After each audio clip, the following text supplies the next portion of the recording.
Lux presents Hollywood. The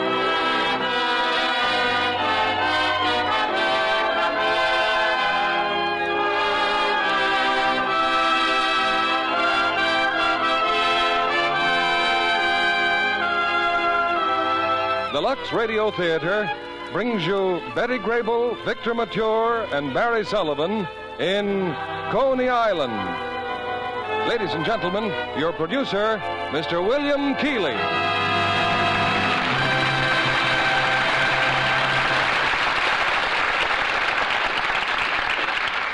Greetings from Hollywood, ladies and gentlemen. If I were asked to name the entertainment center of the world, I'd probably say Hollywood. But if you put that question to any one of 7 million people in New York, he'd probably answer with some vigor. The entertainment center of the world? That's Coney Island. And for tonight, at least, we'll agree with him as we bring you 20th Century Fox's musical success, Coney Island, starring lovely Betty Grable in the role she created on the screen. Co-starred with Betty, we have Victor Mature, resuming a brilliant screen career after 4 years in the service, and that talented young actor, Barry Sullivan. Both rival suitors in this rollicking story of love, laughter, and excitement at America's most famous playground. Our story takes us back to the period popularly known as BLF. You know, of course, what BLF stands for. Before Lux Flakes. And before many other conveniences, too, such as the subways that whisked Manhattan's millions to Coney Island in a fraction of the time it took the horse-drawn carriages. Of course, Lux Flakes are great time savers, too. Not only for New Yorkers, but for busy women everywhere. Women who appreciate this modern, quicker way of keeping nice things lovely longer. And you'll agree that that's an important service, nowadays especially, when nice fabrics are scarce. We're off to Coney Island and the first act of tonight's play, starring Betty Grable as Kate Farley, Victor Mature as Eddie Johnson, and Barry Sullivan as Joe Rocco.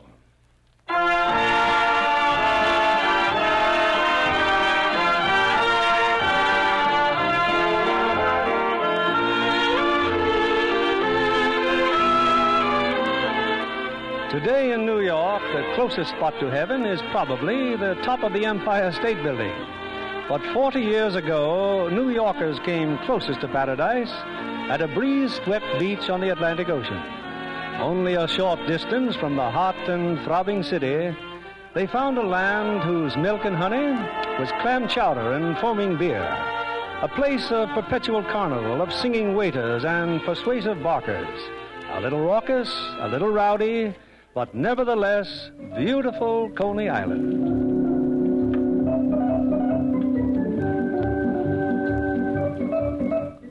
One spring afternoon, a young man named Eddie Johnson makes his first visit to Coney Island. Eddie has plans for a big business deal involving an old acquaintance, Joe Rocco, owner of the Scenic Gardens Cafe.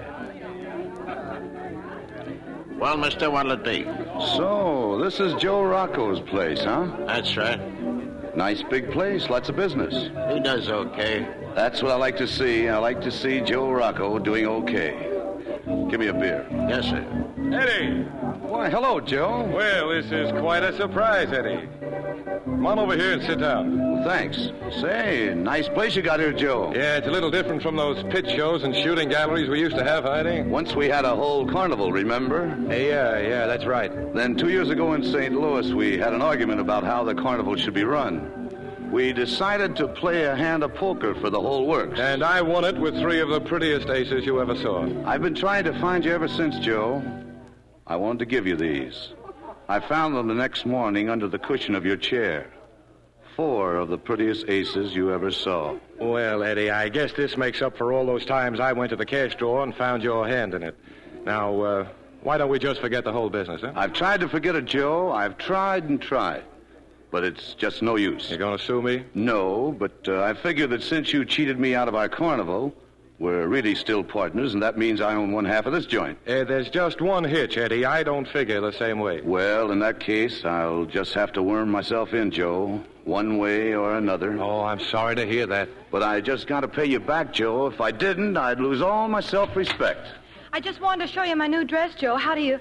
Oh, I didn't know you were busy. No, it's all right, honey. The man's just leaving. This is Eddie Johnson, Kate Farley. She's, my singer here. Hello, Miss Farley. How do you do? The dress looks wonderful, Kate. Eddie? Would you look at the feathers? You know, it'll be a nice dress when it gets through molting. Oh, and since when are you an authority? Go on, Eddie. Push off. You won't change your mind about my proposition? Sorry. Suit yourself, Joe. Oh, Miss Farley. Yeah? When you take that dress off, you'd better hang it up in a birdcage. Now listen, you smart aleck. I've had just about enough of With your... all those feathers, it's liable to fly away. Goodbye, Miss Farley.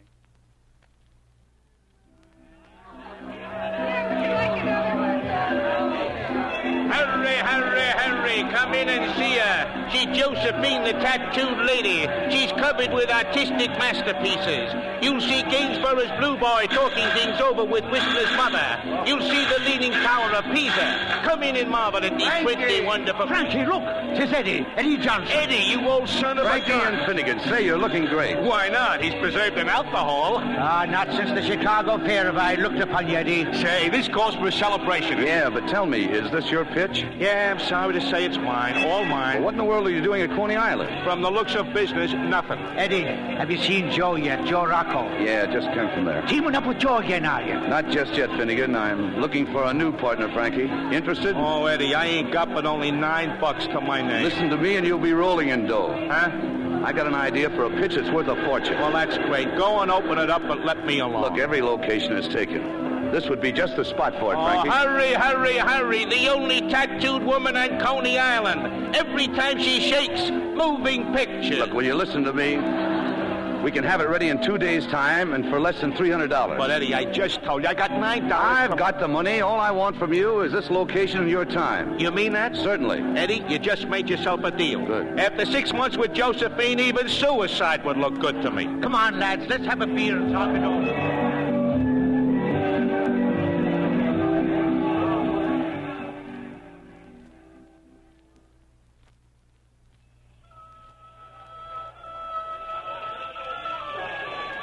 Dolly, will you look at that? What?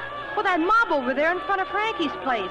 He never did that much business in a month. Oh, didn't you know? Frankie's got himself a new show and a new partner. That fella doing the barking. Huh? Oh, you bet I see him. So that's Frankie's new partner, is it? Yeah. Come on, Dolly, we're going over there. Us? At a show like that? You heard me. Here's my chance to get even. Katie, you just don't make sense. I'll explain later. Come on. And it's only 10 cents. 10 cents to see the staring exhibition of genuine Turkish harem girls. Hurry. See the young Turkish maiden sold to the Sultan for 20 pieces of silver. An authentic and educational exhibition with genuine Oriental music as played by Abu Mandeb, the Turkish gentleman seated there before you on the Persian carpet. Abu is a genuine native of mysterious Constantinople. He neither speaks nor understands English, friends, but how he can play that world-famous native music. Listen, friends, listen to him. Hey, that's Frankie, ain't it? Playing just like a snake charmer? Of course it is. Why, he looks about as much like a Turk as you do. Will you look at him buy those tickets? Gee, those guys are making a fortune. Stand back, Dolly. I'm going to go Only to work. 8 seats left. Hurry. Oh, Frankie! Hello, Frankie! Huh? Oh, hello, honey. Glad to see you. I'm amazed, gents, amazed. Abu arrived in this country only 2 days ago, and already he speaks a few words of English. He's about as Turkish as that Indian blanket he's sitting on. All right, little lady. Kindly move along now. You see, gents, Abu comes from a very fine family. According to the Turkish traditions, he shouldn't speak with anyone so obviously beneath him. As the little lady here. He used to talk to me plenty when we were working together over on the Yak and Crane. Yes, Abu? Yaksmayorum dastandan buyu. You do? Geçmezden toplori putsu. All right, Abu, I'll ask her. Young lady Abu here can't figure out why you're wearing that atrocity on your head. He says it can't be a hat, or can it? Abu says, did lady lose election bet or did lady fall into fruit salad? Hey, we better get out of here. The nerve of that bum. Wait till I tell Joe. Just wait. Why, the young lady is going away. Don't rush off, sweetheart. All right, boys, hurry, hurry, hurry. The show starts in exactly 3 minutes. It's the most sensational, the most daring.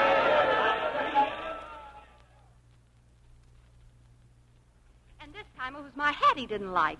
He insults me, Joe, in front of everybody. He insults me. Oh, but now, honey. And if you don't tell him to stop bragging me, I'll bust a bottle over his head. Well, hey, where are all the customers? That's what I've been trying to find out. Something funny going on, Katie. I think I'll just take a look around out front.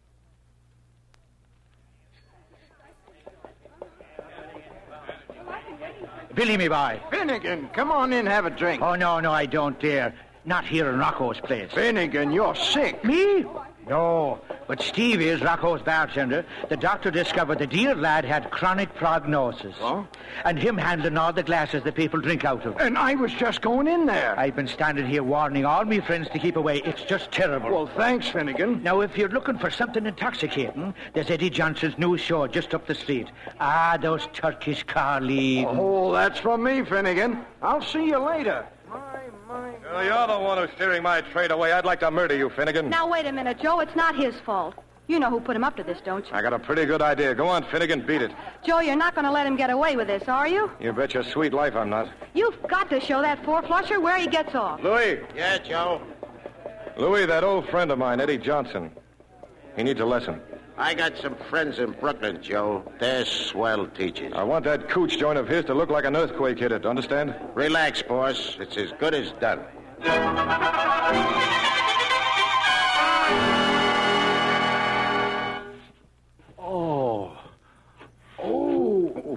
Frankie. Oh. Frankie, can you move? Oh, I'm fine. Just resting. Oh, what hit me? Seems like Joe wants to play a little rough. Take a look around. Oh, what a wreck. Yeah, it was a nice place while it lasted, Frankie. Well, let's start looking for a carpenter and those Turkish dames. We can be back in business in 3 or 4 days, maybe. Why not? Next time, Joe may use dynamite. Oh. Frankie, I got an idea. Let's wreck Joe's joint.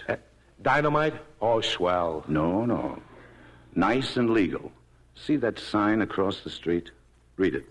Welcome to Coney Island. United Brotherhood of Irish Bricklayers, Local 742. They'll be here tomorrow, Frankie. The United Brotherhood. So they'll be here. Well, don't you see? Rocco's place will be filled with Irishmen. After they've had a few beers, you and I will go in and start making some nasty remarks.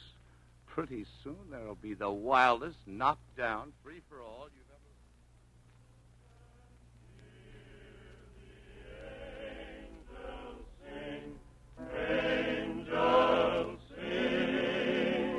When Irish eyes are smiling, all the world seems bright and gay.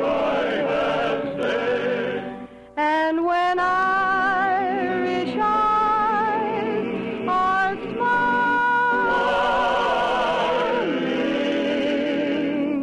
sure they steal your heart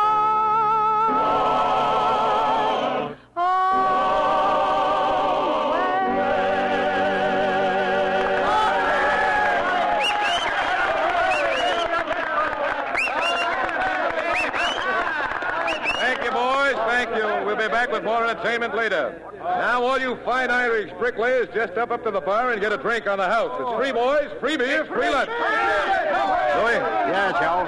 I'll be up in the office. See if these boys get treated right. Okay, Joe.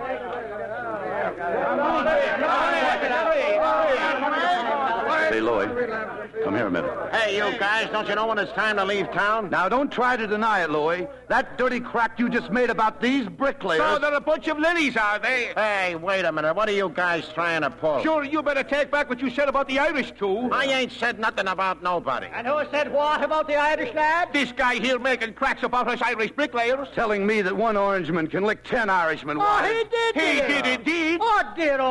Now get away from me, you. Oh, tough out of you, laddie. I'll give you 3 seconds to take it all back. But I didn't say nothing. Honest, I didn't. And the liar he is, too. Go to sleep, laddie. Sleep well. Fight, big fight. Fight, big fight. Get in, fellas. Big fight. Hit him. Let me sit down, Frankie. Here in the corner. I want to enjoy this. Oh, look at the way that bricklayer threw that chair. Wasn't that beautiful, Eddie? Right through Joe's best mirror. Very artistic. Oh, I'm sorry Joe has to miss all this. Where is he? Upstairs. Wait a minute. He's coming down now. Oh, they're sure making his scenic gardens awful scenic.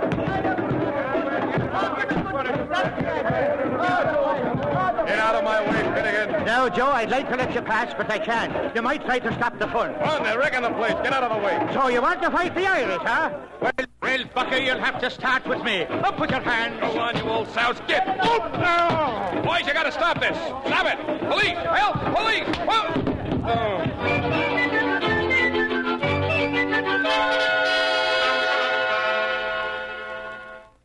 Poor old Finnegan.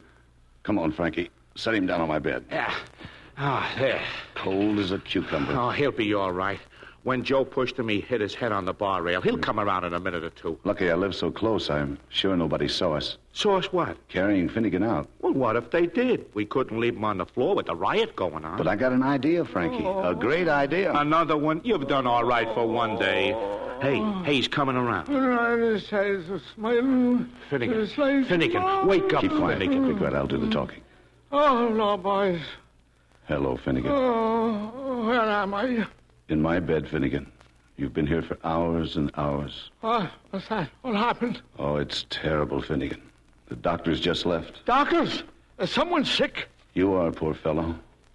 Cranial contusions. Yeah, Finnegan, all over your body. Oh, dear, me poor head hurts, too. The doctors say you have a chance, Finnegan, if you get out of town. Out of town? Immediately. But I feel better already. Otherwise, they'll have to take you to the city hospital. Oh, I took a drink of water yesterday. I've been poisoned. And don't worry about money. A few weeks in, say, Atlantic City, and you'll be a new man. Frankie and I will take you to the train. Get a carriage, Frankie. Oh, thank you, lads. Thank you, Atlantic City. Oh, it'll do me a world of good, boys. A change of saloons is just what I need.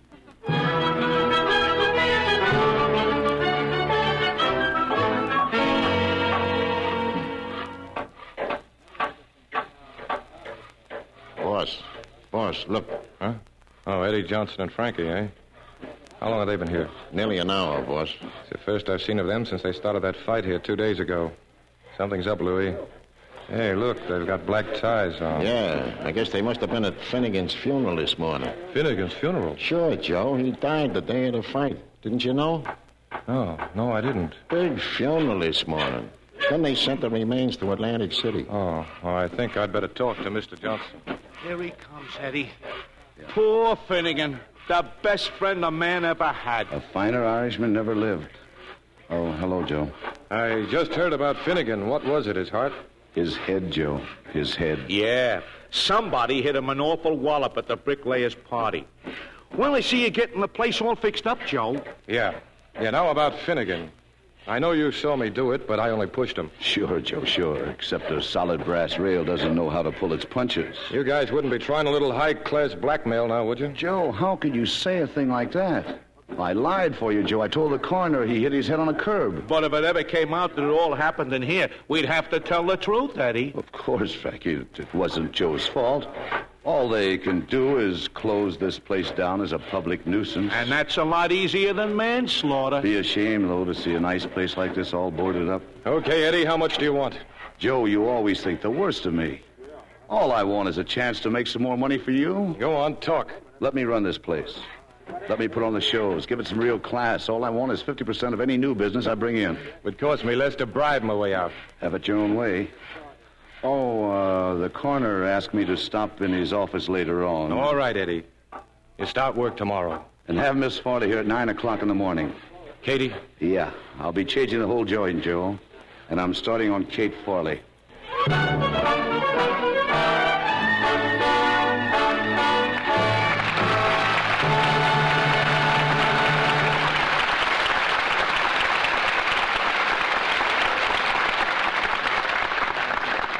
Act Two of Coney Island, starring Betty Grable, Victor Mature, and Barry Sullivan, will follow in a moment. Libby, don't you ever get tired of tearing around after the stars? Do I? Especially a human dynamo like Rosalind Russell. I did manage, though, to catch her in her dressing room one day on the Sister Kenny set. Her enthusiasm about the part is really contagious. I don't wonder.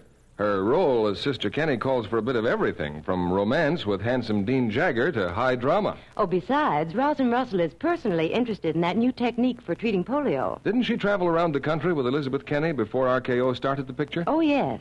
Ros was so anxious to play the part of the Australian nurse just right. They made a tour of hospitals together during the war. And wartime traveling must have been hard on both of them. Well, I asked Ros about that, and she said yes, there were many problems. And one she worried a lot about was how to preserve her precious nylons. Like women everywhere. Well, with Rosalind Russell's reputation for being one of the best-dressed women in the country, her stockings had to look perfect wherever she went. Did she manage to keep hers that way? Oh, yes, indeed. And guess how? Our old friend Lux Flakes? None other. She always carried a box of Lux Flakes in her suitcase. Well, there's no doubt that Luxing helps nylons last much longer. Strain tests proved that. Well, sometimes Ros stayed in nurses' quarters when hotels were full. And she said she invariably ran into Lux Flakes there, too. I've often admired the way a nurse manages to look spotless from tip to toe. That's Lux for you. And because nurses are on their feet all day, they're quick to find out what makes stockings last longer, too. Whether they wear lisle, rayon, or those new white nylons nurses covet. It's a fact that all kinds of stockings wear better if they're washed gently with Lux. In many, many tests, stockings washed with a strong soap or rubbed with cake soap soon went into runs, while Lux cut runs way down. And remember, Lux Flakes are precious these days. Don't waste them. It takes only a teaspoonful of Lux to wash a pair of Lux stockings. Here's your producer, William Keeley. We continue with Act Two of Coney Island, starring Betty Grable as Kate Farley, Victor Mature as Eddie Johnson, and Barry Sullivan as Joe Rocco.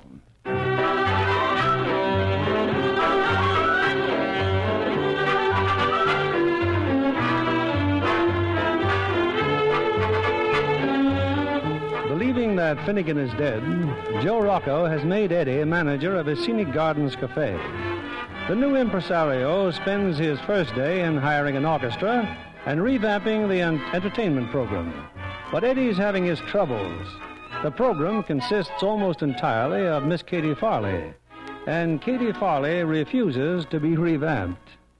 It's 8 o'clock. You let everybody else go for dinner. Why can't I? Because they do what I say and you don't. If it wasn't for Joe, I'd quit right now. Oh, cool off. We'll try the number again. I'll play the piano. What do you want this time? You sing too fast. You sing too loud, and you move around too much. Outside of that, you're great. Everybody sings fast. It's the style. Then we'll change the style. I'm trying to make you a little different. All right, I'll do it again. Go ahead, play. Cuddle up a little closer, love be mine. Cuddle up, be my little clinging vine. Stop shouting. Look, if you want your family in Hoboken to hear you, use the telephone. Oh, you fourth-rate Velasco, I gotta sing loud. There'll be a crowd out there tonight, and they make a lot of noise. Look, if you're good, they'll stop talking and listen. If you're not, you can yell your lungs out and they still won't hear you. Look, I've been doing great for a whole year. They like me here, and nobody's going to change my style of singing. Nobody. I'm leaving now, Mr. Eddie Johnson. I'll be back in time to do my number, my way. Goodbye.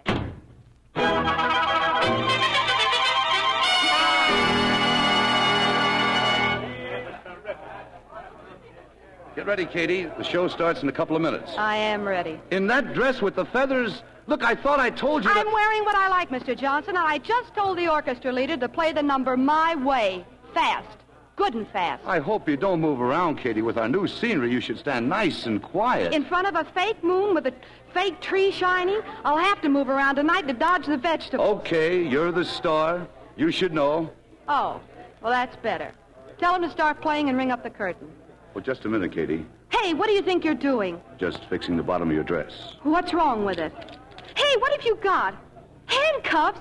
Get away. Stop it. Stop it. The handcuffs are for your pretty little ankles. I borrowed them from the cop outside. I'm afraid you'll have to stand still now, Katie, or you'll fall flat on your face. Take those off of me, or so help me, I'll... These go around your wrists, sweetheart. See? Like this. There. That's better. And how do I walk out on the stage, smart guy? I carry you out, see? Very simple. I'll show you. I'll just stand there. I won't sing a note. You look pretty funny, Katie. Hey, the handcuffs on your wrist, they show. I got to cover them up.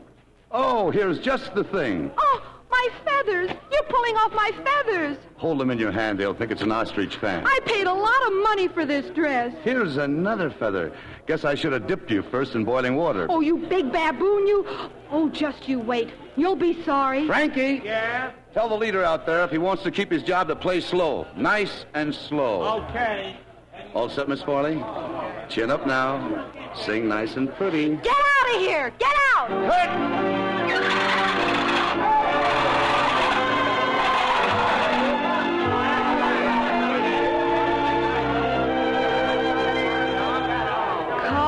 Cuddle up a little closer, love me mine. Cuddle up and be my little clinging vine. Like to feel your cheeks so rosy, like to make you comfy, cozy, 'cause I love from head to toesy. Love me mine. Like to feel your cheeks so rosy, like to make you comfy, cozy, 'cause I love from head to toesy.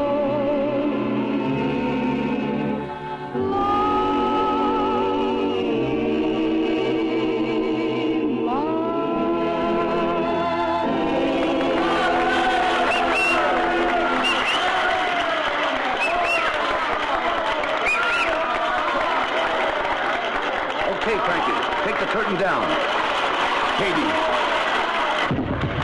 Katie, you did swell. Now, up we go. What are you doing now? Put me down. You can't walk with handcuffs on your feet. I'm taking you to your dressing room. I want to talk to you. I can hear just as well with these things on. They hurt. You could kick, though, and start tossing vases. Well, what do you think of my way of singing now? That applause wasn't so much. You couldn't have gotten more if you were a parade. Hey, my dressing room. Now, get these things off. In a minute, Katie. You know, they liked you tonight. There wasn't a sound while you sang. For once you had real class. Where do you get off talking to me like that? There are a lot of people around here who like me just the way I am, see? Sure, but more people will like you if you'll just listen to me. You've got warmth, appeal, you're attractive. Yeah, in fact, you're so attractive, I think I gotta kiss you. Get away from me. Yeah. And you'll be still more attractive if you just dress instead of overdressing. I'm no dummy. I went to school, finished the 10th grade. I even... Oh, here's that feeling again. I need another kiss. Is that what you learned in the 10th grade? No, that's why I was kicked out of the 11th. Oh, just wait till I get out of these chains. I'll slap your face so hard it'll... No, you won't, because you know that everything I told you is right. Okay, I'll take the handcuffs off now.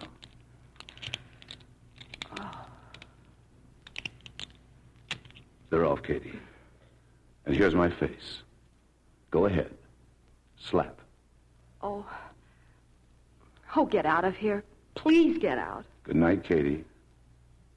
Good night. And thanks.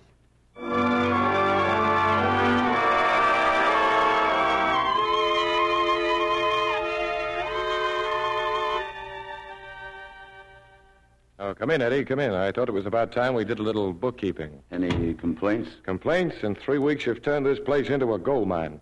We've taken in nearly $20,000 with a net of $5,000 over average business. You get 50%, Eddie. Here it is. You know, Joe, for $30,000, we could buy us a new place. You can think of more ways of spending my dough. Not yours. Ours. Take my cut of the profits each week and put up the same amount yourself. Before you know it, we'll have enough. No, I'm making all I want right here. And why kid ourselves? We're doing great because of Katie. She's been sensational. That's right. Yeah, but how long can she stay on top? She's not on top. She's just starting. Give her time, she'll be the biggest star in years. You know, for a guy who's always battling with Katie, you seem to have a lot of faith in her. She's swell, Joe. I'm getting very fond of Katie. Oh, is that so? Well, I just as soon you and Katie keep it on a strictly business basis, Eddie. Oh? Yeah. I always had the silly idea that Katie was my girl. You know what I mean? Oh, sure, Joe, I know. Well, we'll see, huh? That's right. We'll see. Eddie! Eddie Devine, are you there? Eddie! Who is it? Finnegan, greetings from Atlantic City. Finnegan. Well, say something, boys. Are you not glad to see your dear old friend? Hello, Finnegan. Well, hello. Joe, you look like you're seeing a ghost. Well, that's just what I am seeing. Or am I, Eddie? Say, what is this? Everybody stares at me so queer-like. Why, two of the boys downstairs signed the pledge as soon as I walked in the door. Finnegan, I'll see you later. Later, huh? Oh, you're busy. Oh, sure, Eddie. Oh, it was a lovely time. I had a lovely, lovely time. Well? Joe, I told you I'd worm in here one way or another. Yeah, you slipped over a fast one and tripled my business. I like being taken that way. Joe, what about a new place? It can wait. Better come in on it with me, Joe. If you don't, I'll buy it myself, Katie and me, and we'll take all your business away. But I wouldn't like that, Eddie. I wouldn't like that at all.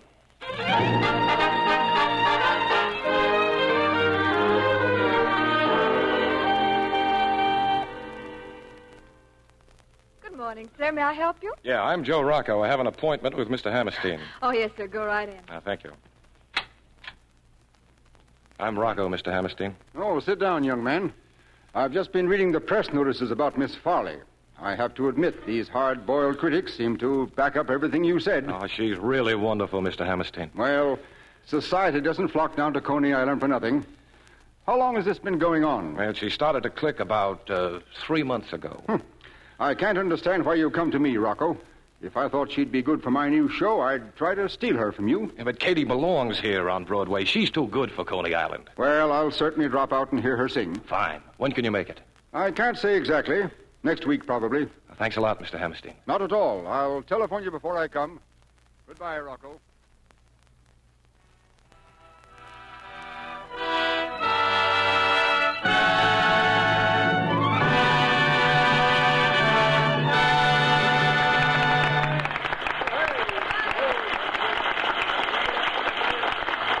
And now a new number, ladies and gentlemen. Miss Kate Farley singing, "Put Your Arms Around Me, Honey."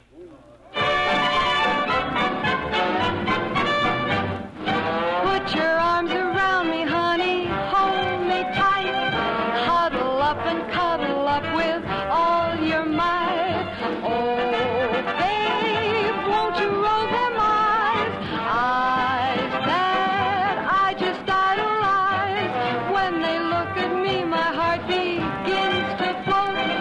Then it starts a-rocking like a motorboat. Oh, I never knew any boy like you.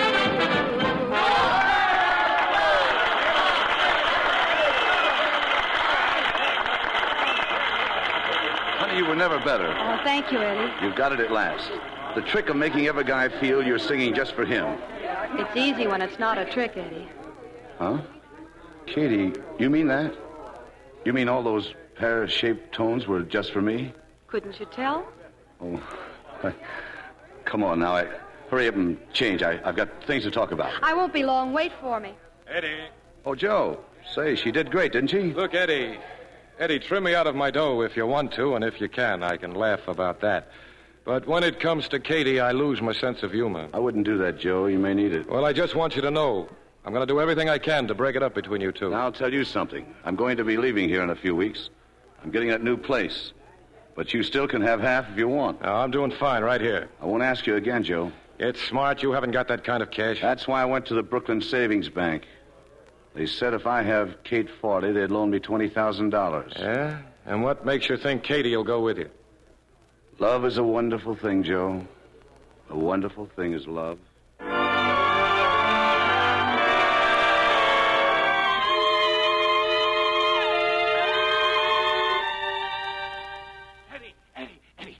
Where's Joe? He said something about a poker game at the Continental. Yeah? What are you all excited about? Downstairs, Hammerstein. William Hammerstein's downstairs. Well, what about... Who? Hammerstein, the producer. He says Joe asked him to come and hear Katie. Funny, Joe didn't say something. Well, he told Joe he'd be down next week, but he just happened to be at Brighton tonight, so he came on over. Hey, I'll go and tell Katie. Look, you stay here. No. Look, don't you see what Joe's trying to do? I want to open up that new cafe. If Katie comes with me, I get a big loan from the bank. But if Katie goes to Hammerstein, I'm licked. Yeah, but what do we do now? Look, if Joe can play poker, I guess it's okay if Katie and I take the evening off, But too. she's got a number coming up. Dolly knows her songs. Dolly will sing. Oh. Well, that's what understudies are for. Besides, I wouldn't want to disappoint Mr. Hammerstein. But Dolly is a comic. She'll sound awful. I hope so. But Hammerstein will think she's Katie. Oh. You know that sign with Katie's name on it? A great big one on the side of the stage? Uh-huh. See that it stays there when Dolly sings. I'll talk to Hammerstein now. Go get Katie and tell her to meet me at the side entrance. Okay, Eddie. I hope you know what you're doing.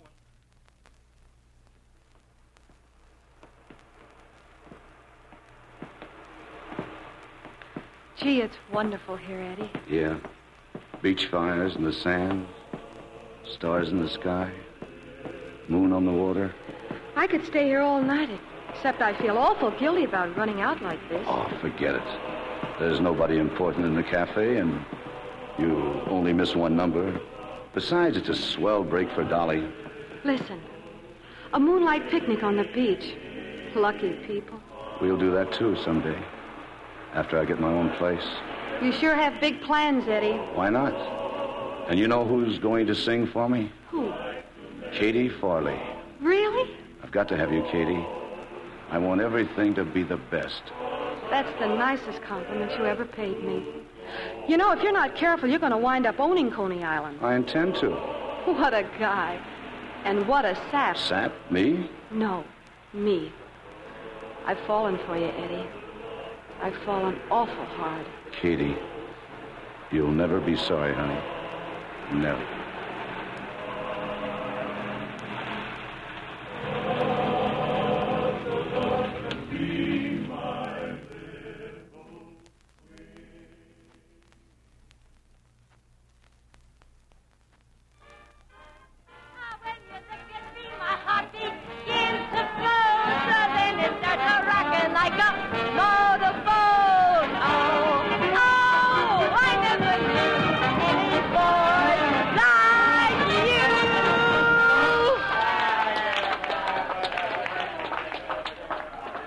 Does two more songs later on, Mr. Hammerstein. That's fine, but I think I've heard enough. Tell Mr. Rocco I was, greatly impressed. Well, thanks, Mr. Hammerstein. Goodbye. Mr. Hammerstein. Oh, hello, Rocco. I understood you were out. Yeah, I was, but one of my boys telephoned me you were here. I came right back. Oh, that's all right. Mr. Johnson took very good care of me. What did you think of Miss Farley? Well, as you told me, she's very, unusual. I'll think it over and let you know. Good night. Good night, Mr. Hammerstein. Oh, Frankie, tell Katie to come over here. Oh, well, I'll look for her, Joe. What do you mean you look for her? Where is she? Well, you see, Joe, it's like this. Say, Joe, I heard a wonderful story tonight. It seems there were two What fellas, goes on around and they here? started to go... Oh, there's Katie now, coming in the front entrance with Eddie. And where have they been? Well, just as I was saying, Joe, these two fellas, Get out it of seems that here. they were the... Katie, Hello, Joe. can I talk to you a minute, Katie? Boy, sure. You're not sore, are you, Joe? Sure. What about? Well, Eddie and I went for a little walk. I skipped my last number. Dolly did it for me. Oh, no wonder I couldn't figure it out. Figure what out, Joe? I think you can guess, but I'd better tell Katie. What are you talking about? Katie, William Hammerstein was here a little while ago. He came just to hear you sing. Oh, no. I invited him. He's looking for a singer. Oh, but why didn't you tell me? I expected him next week. But Eddie knew he was here. How did I know it was Hammerstein? I never saw him in my life. Yeah, that's very funny. He told me Mr. Johnson had taken very good care of him. And you know, Katie, when he heard Dolly sing, he thought it was you. How could he get that idea? Look up on that stage. Somebody didn't bother to change the signs. I see. Looks like Mr. Johnson took care of a lot of things. Now, wait a minute, Katie. Why didn't you tell me? Shall I tell her, Eddie? Or will you? Tell her. It's all very simple, Katie. If Hammerstein heard you and signed you for his show, then Eddie wouldn't have you for his new cafe. And without you, there isn't going to be any cafe. That's not true. Now, look, Katie... Eddie, before you quit, I just want you to know you're fired. And thanks, Eddie. Thanks a lot for taking me out tonight. I'll never forget it.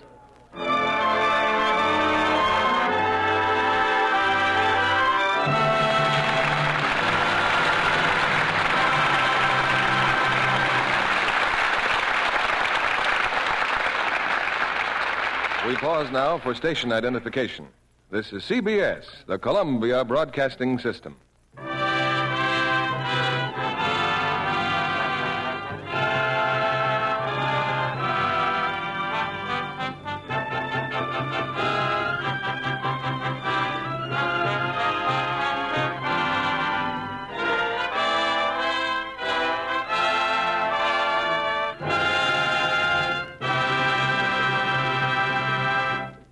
Before our stars, Betty Grable, Victor Mature, and Barry Sullivan, return in Act 3 of Coney Island, I want to introduce tonight's special guest, Yvonne Robb, who is casting a fine glow over the 20th Century Fox lot. You know, Yvonne, I didn't remember your hair was chestnut. It looked black when I saw you making Anne and the King of Siam. That's right, Mr. Keeley, but it was just mascara sprayed on. As a king's favorite wife, I had to look Siamese. And wear a sarong. Well, I got a little tired of that, especially when I discovered Gene Tierney on the next set. In Darrell Zanuck's production of The Razor's Edge. That's right. And I was positively green with envy because Gene was wearing some of the most glamorous clothes I've ever seen. Like? Oh, a white lace wedding gown they say cost $2,500. And gorgeous chiffon lingerie and a beautiful satin brocade pajamas. Well, they sound charming, but a bit impractical, perhaps? Well, that's what I thought at first. But I was talking with the wardrobe mistress, and she said that lovely lingerie had seen a lot of retakes. Of course, the things got soiled, so each time they were washed in Lux Flakes. Well, perhaps in your next picture, you can have as glamorous a wardrobe as Jean did for Somerset Maugham's novel. It would be fun. But I do have something in common with all that glamour right now. I've used Lux Flakes for all my own lingerie as far back as I can remember. You'd probably be surprised, too, how much that has saved you. Well, I do know, Mr. Kennedy, that my things stay lovely looking for a long time. As a matter of fact, lots of girls have found they can have 3 times as many pretty undies by giving them Lux Care. How do you mean? Why, instead of having to replace faded, old-looking undies all the time, they can afford to buy extra ones, 3 times as many.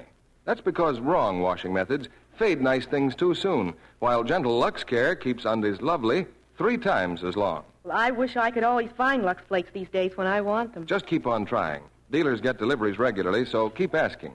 If you don't get it the first time, try again. Lux is worth waiting for. Here's Mr. Keeley at the microphone. After our final curtain, we hope you'll join us for a brief chat with tonight's stars. Here's Act 3 of Coney Island, starring Betty Grable as Kate Farley, Victor Mature as Eddie Johnson, and Barry Sullivan as Joe Rocco.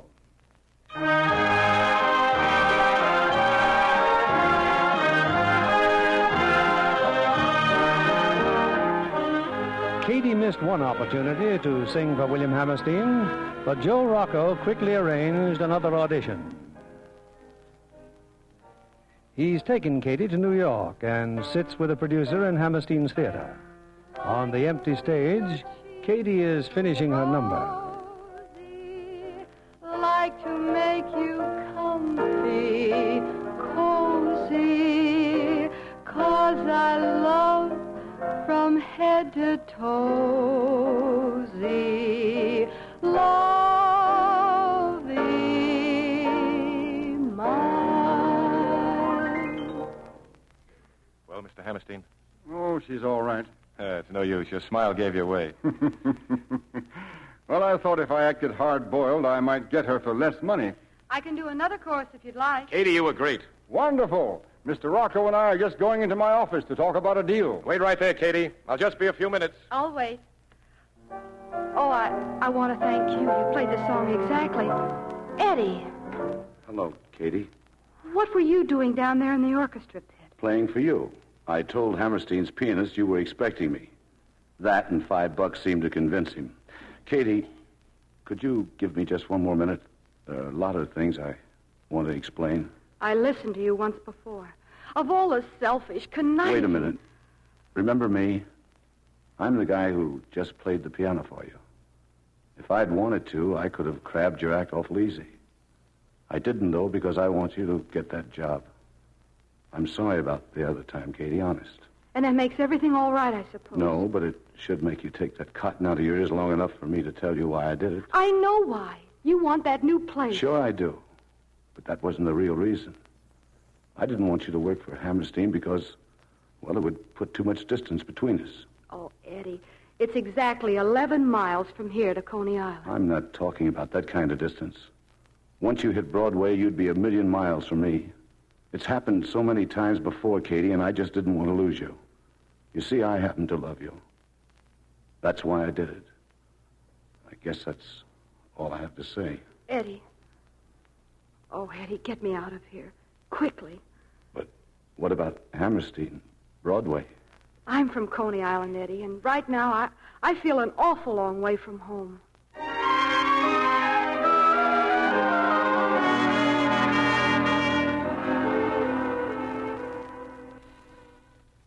Where have you been, Katie? What happened to you? 6 hours ago, I left you on a stage in New York. I'm sorry, Joe, but Eddie came along and I figured it would be better if Katie wasn't around while you and Hammerstein were talking business. Hammerstein wanted you to sign a contract.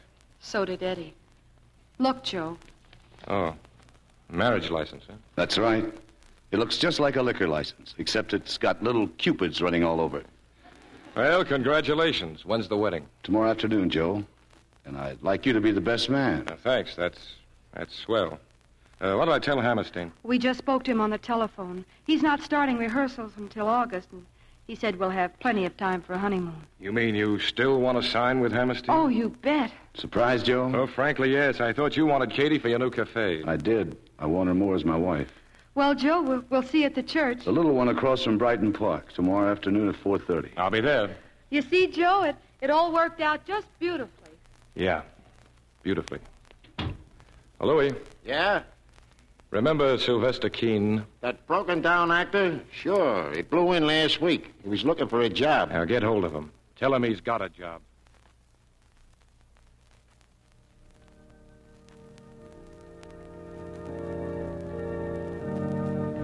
Dolly, it's 4:30. Where could he be? Joe said Louie's bringing Eddie in an automobile. Probably got a flat tire. I'm going out and look for him. You stay right here in this room. It's bad luck to go inside before the wedding march. I ought to know. I've been married 4 times. Then you find it. Okay, I'll find it. Oh, excuse me. I was about to knock. Miss Farley? No, that's Miss Farley in there. Who is it? I'm Sylvester Keene from the Brooklyn Savings Bank. Oh, don't tell me I've overdrawn my account. Oh, no. I wanted to speak to Mr. Johnson, but I understand he isn't here yet. I thought perhaps you could give him a message. Why, certainly. Just tell Mr. Johnson we've decided to loan him $20,000 for his new cafe. Oh, why, that's wonderful. But if anyone can make a success out of a cafe, it's Mr. Johnson. Well, frankly, Miss Farley, we consider your reputation a little better security than his. An attraction like you would make any cafe a success. Thank you, but I won't be singing in his cafe. I'm going to work for William Hammerstein. You are? Why, yes. Well, that's strange. Mr. Johnson called us just a little while ago and said that now that you and he were going to be married, you had changed your mind. You were staying in Coney Island. He told you that? Oh, dear, that changes everything. Well, I'm certainly glad we had this little talk, Miss Farley. Yes, so am I. I'm sorry if I said anything that... He's here, Katie. Eddie's here. They got stuck in traffic. Well, goodbye, Miss Farley. Goodbye. Katie, here are your railroad tickets. 2 days in Niagara Falls and down through Canada into Detroit. Excuse me a minute. Eddie. I'll get him for you, honey. Please. And Joe, do you mind? No. Want to be alone with him, huh? Well, I'll tell the preacher he's here. How are you, Mrs. Johnson? Here. Posies for the train. Close the door, Eddie. Sure. Eddie, a man was here just now from the bank. He was? What did he want? Did you tell him that I was going to be singing for you? Last week I said I might be able to get you, but that was before Hammerstein You offered spoke to them again today. Today? You told them you had me all sewed up. Now, wait a minute. I don't know who was here or what he said, Don't but lie, Eddie. You know you couldn't get the money without me. What was your plan this time? To convince me on our honeymoon? Katie, you don't honestly think that, do you? Oh, what do you want me to think? That I'm marrying you because I love you and for no other reason. Isn't there anything you'd like to explain? I'm not even going to try to. Katie, you've got to believe me. Because down deep you just know I'm on the level. Unless you do, our marriage won't be worth a hoot. Is that all, Eddie? That's all. Someday you'll find out I'm telling the truth, except then it may be too late. If you leave me now, well, I guess it's all over. You know that, don't you? Yes, I know that. What are you going to do? What I have to do. I'm leaving now.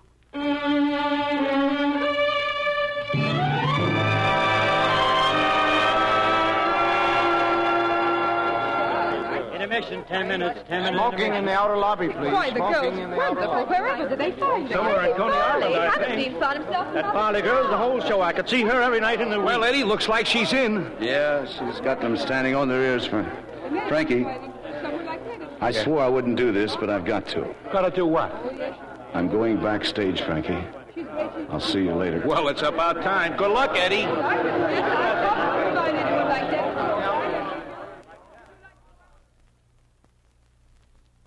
Hear what they're saying, Katie. Sensational. And wait till they hear the third act. Oh, thanks, Joe, but I'll believe it when I see it in the morning paper. I saw Eddie in the lobby, Katie. If you want, I'll ask him to drop in later. In case he has the same idea, tell himself to save the trouble. Do you really mean that? What do you think? Well, I think it's about time I gave you this. Joe. Joe, it's beautiful. And I didn't win it in a card game either. It's one ring I bought in a jewelry store. Hey, that's the wrong hand. That's a left-handed ring. Oh. No go, huh? Joe, Forget it, Katie. But keep the ring. Just because a hayburner runs second, he doesn't ask for his entry fee back. I'm so sorry, Joe. Katie, listen, since I did run out of the money, there's something you ought to know. That day in the church when you were going to be married, Come in. Hello, Katie. Joe? Hello, Eddie. I just wanted to tell you how swell it's going. You're even better than I thought you'd be. Well, thanks, Eddie. How have you been? Oh, fine. Opening the cafe next month. Will you drop out? Sure. Where's it going to be? Where? Why, in the same building I always had in mind. Well, I thought you took an option on that building, Joe. I did. Eddie, I hate to tell you this, but the reason I let the option expire was because the fire commissioner tipped me off. They're going to condemn the building. I hate to tell you this, Joe, but that guy wasn't the fire commissioner. Oh? Just a friend of yours? Uh-huh.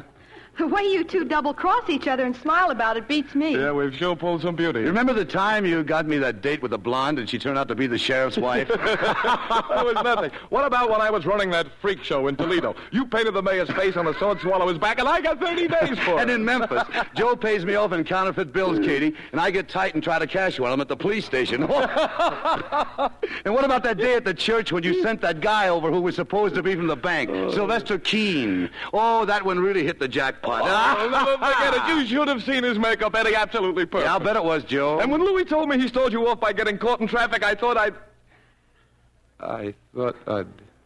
Oh. Well, Miss Farley, now you know. Joe, was that the something you wanted to tell me? Yeah. Yeah, he still loves you, Katie. Don't let him get away from you again. That's so easy to say. Curtain going up, Miss Farley. Things will work out. You'll see. Good luck.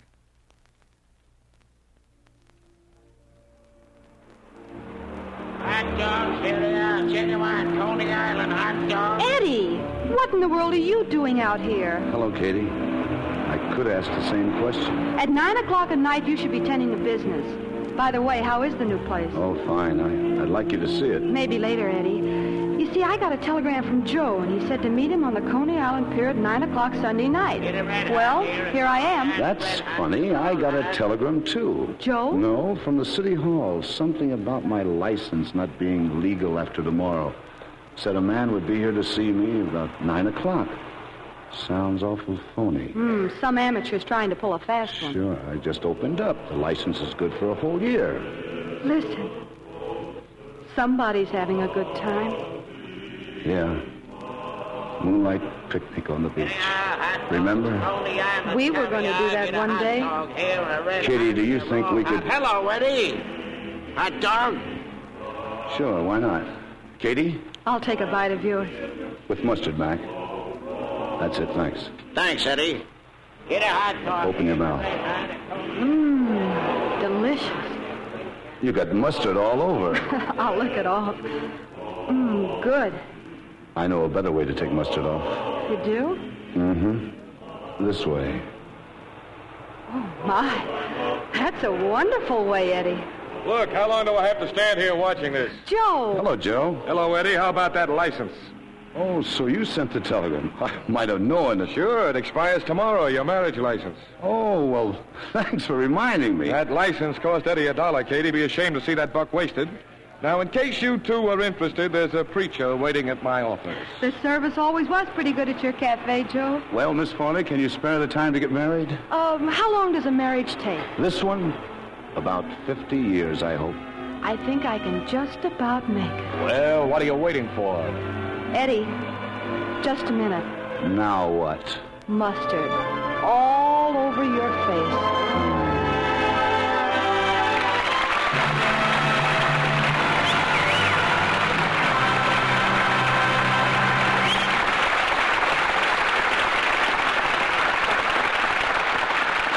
Before our stars return for their curtain calls, our producer has an important message for the housewives in our audience. I don't have to tell any housewife how important soap is in running a household, large or small, or how difficult it is to get all the soap you want these days, especially those popular Lux Flakes. But I do want to emphasize the seriousness of the situation. Industries retooling for peacetime production are consuming enormous quantities of fats and oils. Unless large quantities of used fats from American kitchens are turned in during the coming months, our oil supplies will be so drained you may lose as much as a month's supply of soap, and that would be serious. If you're already saving used fats, get your neighbor started again. Otherwise, her indifference may cause you to lose precious soap. Thank you, Mr. Keeley. In our house, we keep a tin can right on the stove, so it's handy for pouring in grease from the frying pan or broiler. It's surprising how fast a can fills up. Remember, ladies, you get 4 cents for every pound you turn in, and keep the soap you want in supply. Back to William Keeley and our stars. The only thing that could outshine Coney Island are the stars who presented tonight's play so engagingly. And here they are for a curtain call. Betty Grable, Victor Mature, and Barry Sullivan. Thank you, Bill. And incidentally, welcome to our home studio. Yes, I hear you're under contract out of 20th Century Fox. That's right. And I'm sure it's going to be a most enjoyable association. If you work at Fox, you'll have to have a hobby, Mr. Keeley. How's that, Barry? Well, everyone seems to have one. Vic has his sailboats. Betty has her horses. That's right. I understand you have the finest racing stables in the valley, Betty. Grable Stables. Hey, you know... Don't all those horses take a lot of stall space, Betty? Oh, no. Horses can sleep standing up, you know. I know. They do it every time I put a bet on one. For a change, perhaps you ought to let Vic take you sailing, Betty. I'm afraid I don't know a thing about it, Bill. Well, certainly you know the difference between starboard and port. Yes, port's a little sweeter. You know, I never could understand why they always call the boat a she. Try steering one sometime. You'll understand. Barry, I hear you're quite a ball player. Oh, that's right, Mr. Keeley. A group of us play every weekend. Gene Kelly, Frank Sinatra. You mean Frank Sinatra can swing a bat? Well, sometimes it's the other way around. While we're at it, what's your favorite pastime, Bill? Well, I think I'd settle for watching Betty Grable in her forthcoming Technicolor picture, The Shocking Miss Pilgrim, or seeing Victor Mature in his soon-to-be-released Fox film, My Darling Clementine. Speaking of movies, Bill, what are you going to bring to your audience next week? Well, for drama and suspense, we'd have a hard time picking a more enthralling play than Dragonwyck, with its original great stars, Gene Tierney and Vincent Price. This recent 20th Century Fox hit is the story of 3 people in the shadow of a growing madness. A wife who fights the domination of her husband, and a man who tries to guard her with his love. I'm sure your audience won't want to miss it, Bill. Good night. Good night, and thanks for a most entertaining time at Coney Island.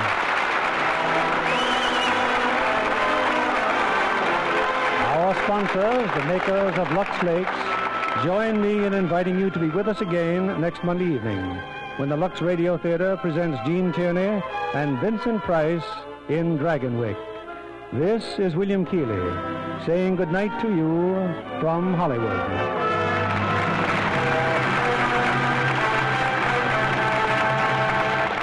Barry Sullivan will soon be seen in the Columbia picture, They Walk Alone. Heard in our cast tonight were Eddie Marr as Frankie, Leo Cleary as Finnegan. Our music was directed by Louis Silvers. Also heard in our cast were Herbert Rollinson, June Foray, Cliff Clark, Stanley Farrar, Dick Ryan, Charles Seal, Truda Marson, and Doris Singleton. This is your announcer, John Milton Kennedy, reminding you to tune in again next Monday night to hear Dragonwyck with Gene Tierney and Vincent Price. This is CBS, the Columbia Broadcasting System.